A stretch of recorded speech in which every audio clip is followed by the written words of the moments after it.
Hello and welcome to UA Tea Time within the United Countries special by First Ukraine. You can find us at the frequencies available at our website firstua.com. I'm Sergey Velichanskiy.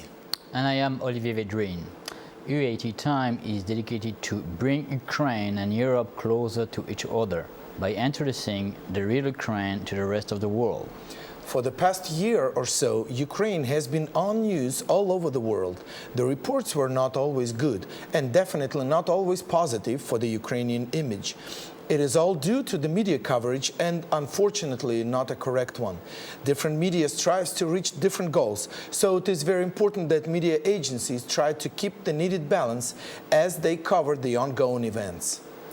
Our guest today is Peter Dickinson, a chief editor of Business Ukraine magazine, which is a monthly English language publication covering Ukrainian business, politics, society and lifestyle news. It was established in 2007 and is independently owned. Welcome. Welcome, Peter. Welcome. Thank you for joining us. UA Tea Time, that's a weekly program, and we always, with Olivier, are trying to invite people that are concerned about what is going on in Ukraine. But let me start first with the question. The magazine is Business Ukraine, but it's not only about business. And you started in 2007. Would you please give us an idea how in the world you got into the position of starting the media here, and how have you been doing? Well, thank you very much for inviting me, first of all. It's a pleasure to be here. The magazine began in 2007, as you say. My background in Ukraine goes back further than that, to the late 1990s. Like a lot of foreigners who live here, I came for a short time and ended up staying for a long time. It's a common story. I was originally here for 1 year with the British Embassy. I was representing the British Council in the west of Ukraine. Then I came to Kiev, and when the time came to move on, I was so taken by Ukraine that I stayed on here. I decided to give it another, say, year perhaps, and then 1 year became 2, became 3. I'm now married here, I have a family here, I'm very settled here. I consider Kiev to be my home, and I feel very strongly that Ukraine deserves a fairer hearing in the international community, and perhaps most of all needs to be understood. I think that the key problem that Ukraine faces is not so much negative information, it's a lack of information altogether. So what I try to do with Business Ukraine is to provide an insight, a bridge where foreigners either living here, visiting here, or internationally via the internet can learn more about the country, can learn more about the business community, the business environment, also the political environment, the geopolitical environment, the historical context, and social issues, lifestyle issues, you know, pop culture, as it were, so that they can feel that this is not such a strange or distant place. I think, Olivier, correct me if I'm wrong, but while there are international publications like this and Kyiv Post and others, there is still a chance for Ukraine. Honestly, that's what I think. It has to do with freedom. Yes, definitely. But you know, in Ukraine, you don't have problem with press freedom. I don't feel that now. Well, I would say if you take a comparative approach and compare Ukraine to the rest of the former Soviet Union, I would say definitely Ukraine is a leader in terms of press freedoms. Yeah. If you compare Ukraine to some West European countries or other parts of the developing world, I think it still has some distance to go. But perhaps the only fair comparison is with other countries with a similar background. And so if you look at the CIS region or the post-Soviet region, I think clearly Ukraine is a guiding light. They've made enormous achievements in freeing up the press. I think one of the issues that's important to stress here is that there were a lot of misconceptions. If we go back to the time of the Orange Revolution, there were a lot of misconceptions that free press meant honest press or objective press, whereas in reality free press means free of government control. So in Ukraine, we have a situation where there is a significant freedom from government control. There are issues, there are licensing issues, there are various specific flashpoints, but in general, it is free of that. But of course, owners of media holdings, of channels, and of media platforms will have their their positions to defend. I totally agree with you. If you go to Russia, Azerbaijan, or Kazakhstan, it's very different. Press freedom really doesn't exist.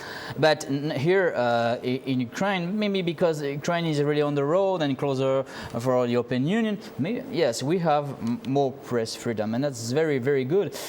But you don't have only business magazine. You have another magazine, Lviv, yeah. Yes, we also publish Lviv Today, which is more of a lifestyle publication in West Ukraine, more geared towards tourist audiences. Lviv obviously being arguably the most attractive city in terms of tourism in Ukraine today. That's been running for now 7 years, and I would say that it's less business and current affairs orientated, although we do also work with the local business community and try to promote business opportunities there. And as a specialist of media, what is your analysis about the future of media in Ukraine? What do you think about the future of media in Ukraine? TV, media, or newspaper? Well, I think in very broad terms, I think it's going to be similar to, in terms of print media. Then obviously everything's moving towards an online model.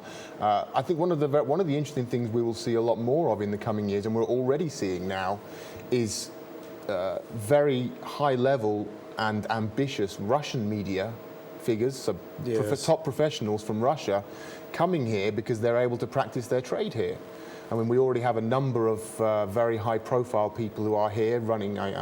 Without naming names, I can think of 5 or 6 very prominent TV personalities, magazine editors, internet innovators who have come to Ukraine, and I've actually recently read a number of articles about this from the Russian media and the very small independent Russian media, where they've highlighted this, that top professionals from Russia Ukraine will become a haven for the very best of Russian journalism, because this is a place where they can actually practice their trade, whereas obviously in Russia today there is no real there is no such profession as journalism, really. It's become by the admission of the Russian authorities, journalists are now members of the military, essentially. Do you think that maybe Kiev will become like London during the Second World War, a capital of freedom?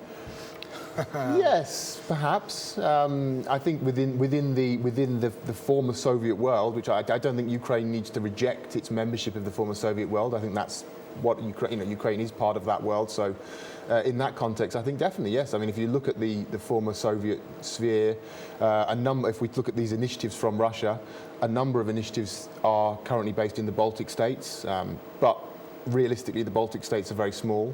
They don't offer the kind of commercial appeal that Ukraine can offer. I mean, a successful Ukrainian media outlet on a national scale could be a major figure. I mean, it can be a major player. We're talking about a 40 plus million audience here in Ukraine, which can also then expand beyond. I mean, I think the Russian market obviously will be to an extent closed to them, but there are the other former Soviet republics, there are the Baltics themselves, there are the Central Asian republics, the Caucasus, and of course the huge Russian language, Russian-speaking diaspora all over the world. Yeah. I want to come back to one statement that you have just made. As a Ukrainian, I have some sort of a contradiction in my mind, because when you say that free media is not necessarily an honest media, freedom versus honesty. So what are we striving for? A really free media that can say anything about anyone, or a media that is somewhat is faithful to their, pledge of being a journalist? Well, no media is free in the sense that anyone can say anything. No, that's not the case in England, it's not the case in France, I'm sure it's not the case in America. There are laws. A free media needs to be a media governed by a set of clear laws and legislation which are equal for everybody. So defamation laws, slander laws, etc. So you can't go out and make wild claims about individuals and slander their reputations in the media. So it's not free in that sense. You can't incite hatred in a lot of countries. You can't make statements of a racist or sexist or homophobic character. So there are restrictions in place, but they are applicable to everyone. I think the point I would make is, and the key distinction for me between where Ukraine was, say, 15 years ago in the Kuchma era, where Russia is today, where a lot of the former Soviet republics remain, is the role of government influence. So it's specifically free. When we talk about free media, we're essentially talking about free of undue or direct government influence. I totally agree with this point of view. And during the Yanukovych period, that was very, very difficult to us some free information. And but because of Maidan, a lot of things changed. Really, I am like you, very positive for the future.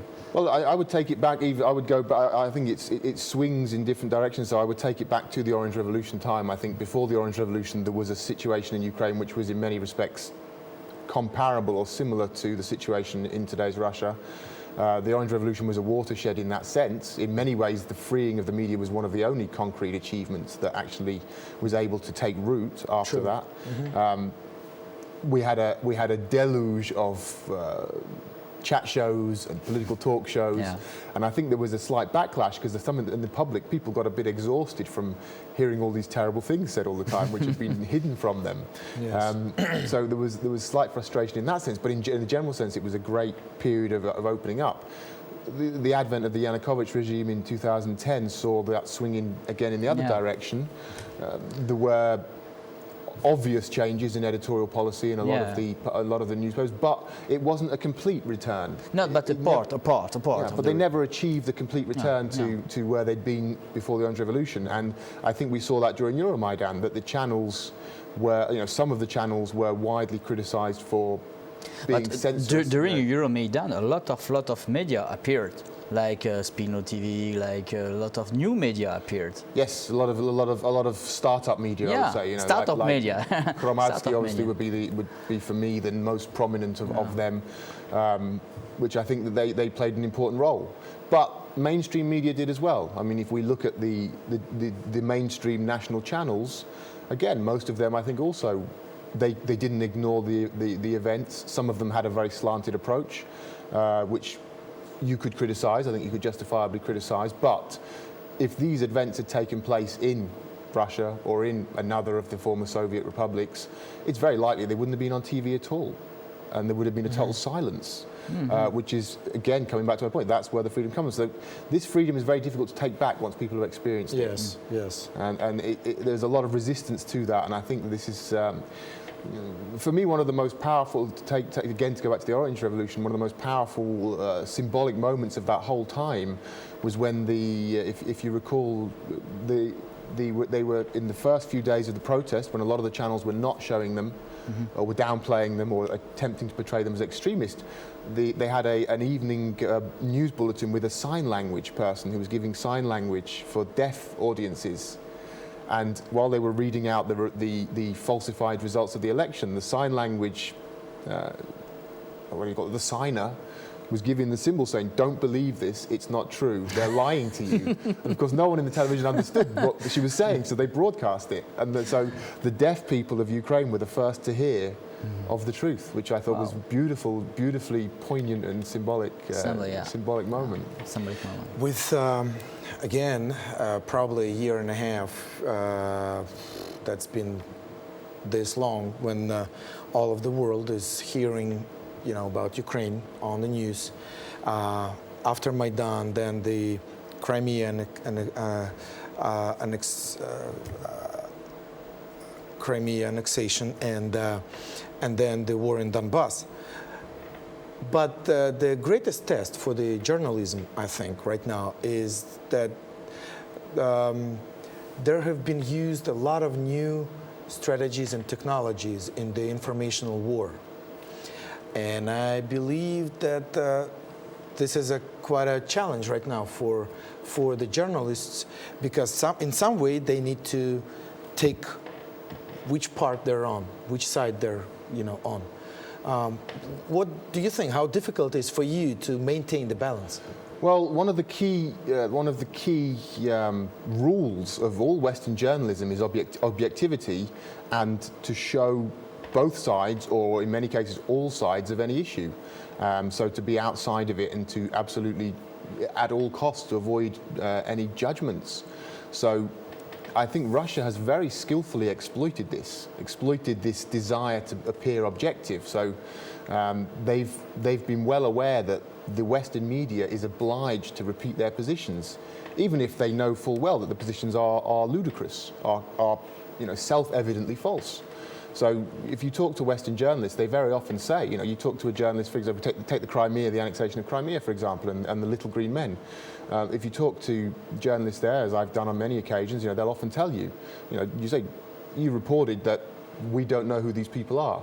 They may be this. Ukraine says it's Russian soldiers. Russia denies it. I said, well, you're there. Were you unsure? Did you not know? And he said, no, of course we knew. So why didn't you report it? He said, well, we were told by our offices, do you know 100%?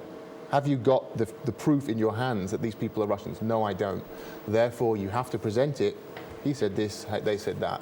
And so this has been, that's essentially, people have been very, I think, perhaps overly complimentary to Russia in terms of the innovativeness of this information war. That's basically it. They're basically saying, okay, the Western media has to put our point of view across, and they've exploited that. That's very important, because for me, the Western media are victim of the Russian propaganda, manipulation, Yes. Totally manipulated. Yes. Because of our kindness, because of our professionalism in Western media, we want to say everything and we want to be right 100%. Yeah. And we prefer to say nothing than to say something wrong. And we were manipulated with that. And for me, really, now the newspaper or the Western European media are under a manipulation. Well, I think there's a backlash to this now we're seeing. That's definitely true. I'd agree 100%. I'm not sure if we could call the Western media nice, to be honest. I would probably choose a different word, but certainly kind. Well, I think cautious. I would say, to be honest, I would say cautious. But I think sometimes overly cautious. Yes, I think often overly cautious. I think this is a good example where we see they are overly cautious. But we are seeing a bit of a backlash to that now. A number of media outlets have recently, within the past, say half year of the conflict, have been much more aggressively pursuing Russian fake news, Russian denials, Russian lies. Whereas in the beginning they were quite cautious of doing that because they felt that they would then somehow be taking sides. So I think that it moves slowly. Things move very slowly in democracies. Yeah. Democracies are not dictatorships. No one at the top saying, do it. So it takes time, but we are seeing a slight change. Isn't that why they didn't take sides? Because they didn't want to bring harm. I think that's one of the main, to anybody, if the news or the information is not 100% proven, they, as you said, they'd rather not say anything. Yeah. Basically because there is a guideline, do not harm anybody with any fake news or any fake information. Yeah, I think certainly. I think the first person they don't want to harm is themselves. Frankly, I think it's their own reputations. Lawsuits This is the key. But also, I think we shouldn't overestimate the emotional engagement of Western media in what's happening in Ukraine. For them, Ukraine is a very distant place. It's not known to them. I think if you want to try and understand it, imagine your feelings perhaps towards what's happening in Burma or Myanmar or Syria. Exactly. Okay, these are also human tragedies of great importance, but they might not necessarily touch audiences here because they're very distant. So I think we shouldn't overestimate how engaged the Western audiences are and the Western media are, but also in terms of why do they do it? I think it's caution. It's a desire not to be caught out, not to be trapped, and also if we look at the Russian strategy. The whole narrative of a fascist Ukraine, a right-wing Ukraine, an extremist Ukraine, that's partly for Russian audiences to justify what they're doing, but it's also a very effective tool for Western audiences because it makes Westerners say, do we want to associate with this? Because there's nothing worse in a Western audience than the Nazis. Extremism, that's the ultimate taboo. And we can see this by the way the Russians have used the anti-Semitism theme. to the best of my knowledge, Russia is not particularly concerned about anti-Semitism. They have a lot of very openly anti-Semitic commentaries on Russian television, so I don't believe that they're sincere in this position. But they've used it relentlessly, despite the fact that Jewish communities here have said, we don't feel under threat. Yeah. Purely because they know in the Western world this rings very loud, and Westerners will say, "Oh wow, anti-Semites, we don't want to associate with them." So, yes, exactly. In a way, it encourages the distancing. But I think also Europe, Europe is one to build on prosperity and security and peace. And we are a little bit afraid about Russia, and I think we don't want to give very strong information because we want to avoid a war. Yeah. We are afraid. We are afraid because if you see what Putin said, he talk about nuclear attack. It's stupid, and we are very afraid about that. I think you have also, if you want to understand the European Union media, you have to also understand that we are afraid of a war against Russia, and that's a key issue for me. Isn't that why? In his recent interview with the ex-president of Ukraine, Viktor Yanukovych, the BBC journalist said that he made the statement that there is civil war going in Ukraine. Isn't that because what you said, it's easier for the journalist to name the conflict as a civil war rather than try to figure out? Of course. You want to say in the BBC or a big French channel, Russia is attacking Ukraine. Then everybody's gonna go what hiding. What we will do now? What we will do after that? We have to go to war. What we will do? Well, but this is the problem. The word is very important, and the civil war is a civil war. That means it's interior policy. Well, I would take issue with some of that. I think that it was a very important comment that the BBC journalist made there, very controversial. My personal opinion there was it was a form of compromise because the content of the interview was so humiliating for Yanukovych. I agree. Frankly, he was made to look so stupid. A nice comedy. comedy. I think that the way they did it was to say, "Oh, come on, we are balanced. We're not just trying to make Yanukovych look stupid because that would." By association, be anti-Russian. Mm-hmm. So we're not just trying to be anti-Yanukovych, we're also going to put something in that's in favour of your narrative to create, again, this sense of balance. Because the BBC doesn't have a policy of calling it a civil war. They very often call it other things. And I think I'd like to come back to the point you made there about the words being important, the weight of words. Mm-hmm. I think when this crisis began, the terminology that was most often used were things like Ukrainian rebels, Ukrainian separatists, anti-Kiev, these sort of terminology. Then it became pro-Russian, so a little bit closer. And now, even for the last perhaps 6 months or so, and it's something that I've been very much using in my own publications, Russian-backed. Mm-hmm. So we're not saying they are all Russians. I think there's there needs to be a recognition that there are significant numbers of local individuals involved in this uprising. But the evolution of terminology is moving towards a recognition that this is a Russian-run operation, Russian-backed, Russian-run, Russian orchestrated. Mm-hmm. So we've seen the evolution. I think the civil war term is extremely powerful and extremely dangerous. From a point of view of regional security. We talk about regional security and being afraid. Well, if this is a civil war, then why can't we have a similar civil war in Estonia or Lithuania or Latvia or Kazakhstan or Moldova? That's a dangerous tendency. It's a very dangerous tendency. And if the Kremlin sees that the Western media has accepted this line of argument that it is a civil war, that will be a very, very strong green light for them to go further in Ukraine and elsewhere. Well, it is a real pleasure to have you here at our show.